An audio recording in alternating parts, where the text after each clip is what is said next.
Hello viewers, আসসালামু আলাইকুম। সবাই কেমন আছেন? আশা করছি আলহামদুলিল্লাহ সবাই ভালো আছেন। আমিও আপনাদের দোয়ায় ভালো আছি। আজকে কিন্তু আমি আপনাদের সাথে গরুর মাংসের একটা নতুন রেসিপি শেয়ার করতে চলে আসলাম। ভিউয়ার্স, আমরা কিন্তু অনেক কিছু দিয়ে গরুর মাংস রান্না করে থাকি। তো আজকে আমি যেই সবজিটা দিয়ে গরুর মাংস রান্না করব, একদম সেটার ভিন্ন টেস্ট আসবে। তো কী সবজি দিয়ে আমি গরুর মাংস রান্না করলাম, আপনারা আমার সাথে ভিডিওটা একটু কন্টিনিউ করেন, আমি একটু পরেই বলে দিচ্ছি।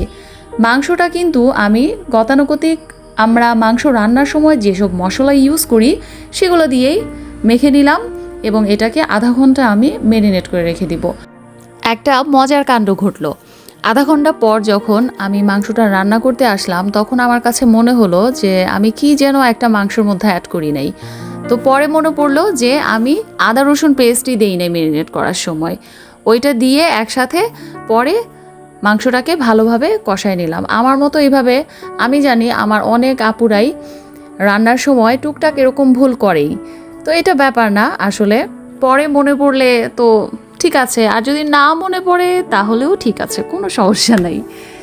এখন কি করলাম, মাংসটা কষানো হয়ে যাওয়ার পর আমি 2টা কষানো দিছি মাংসটাকে, তারপর আবার এই সবজিটাকে অ্যাড করে নিলাম। এখন এটাকেও একবার কষায় নিব।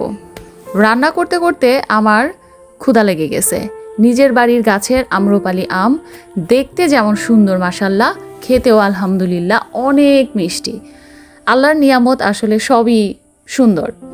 তো মাংসটাকে এদিকে ভালোভাবে কষায় নেওয়ার পর আমি পরিমাণ মতো ঝোল দিয়ে নিলাম। এখন এটা ঝোল কীরকম আপনারা খাবেন সেটা আপনাদের ইচ্ছার উপর ডিপেন্ড করে। তো আমি এটাকে সমান সমান ঝোল রাখবো, এই জন্য আমি একটু পরিমাণে ঝোল কম দিয়েছি। এদিকে তরকারিটা হতে থাকুক। তো চলেন ভিউয়ার্স, আমি আপনাদের দেখাই নিয়ে আসি আসলে আমি কি সবজি দিয়ে আজকের মাংসটা রান্না করতেছি। এই তো সেই সবজি, এটা হচ্ছে ডাঁটা। এই ডাঁটার একটু ভিন্নতা আছে, এটা হলো মোটা ডাঁটার জাত।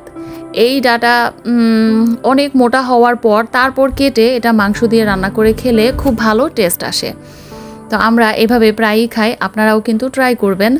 কিন্তু একটা রিকোয়েস্ট আপনাদের কাছে, যারা ডাঁটা পছন্দ করেন না বা এভাবে খেতে পারেন না, তারা প্লিজ কোনো বাজে মন্তব্য করবেন না।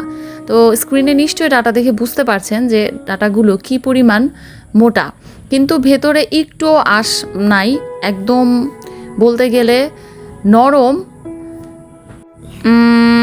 কাটতে যদিও আমার একটু কষ্ট হচ্ছিল, কিন্তু ট্রাস্ট মি, মাংসের মধ্যে দেওয়ার পর একদম সেদ্ধ হয়ে গিয়েছে। তো এভাবে প্রথমে আমি কেটে নিলাম, কেটে নেওয়ার পর গোল গোল শেপ করে দিছি, পরে যেন মাংসের সাথে রান্না করে খেলে দেখতেও ভালো লাগে আর সহজেই যেন সেদ্ধ হয়ে যায় আর লুকটা যেন একটু আলু আলু আসে। ভালো করি নাই। তো এই তো ছিল আজকের রেসিপি, ডাঁটা দিয়ে গরুর মাংস। যারা ডাঁটা পছন্দ করেন, এরকম মোটা জাতের ডাঁটা পেলে কখনো গরুর মাংস দিয়ে রান্না করে খেয়ে দেখবেন, তার টেস্ট আসলেই খুব ভালো। তো আজ এই পর্যন্তই, সবাই ভালো থাকবেন। আল্লাহ হাফিজ।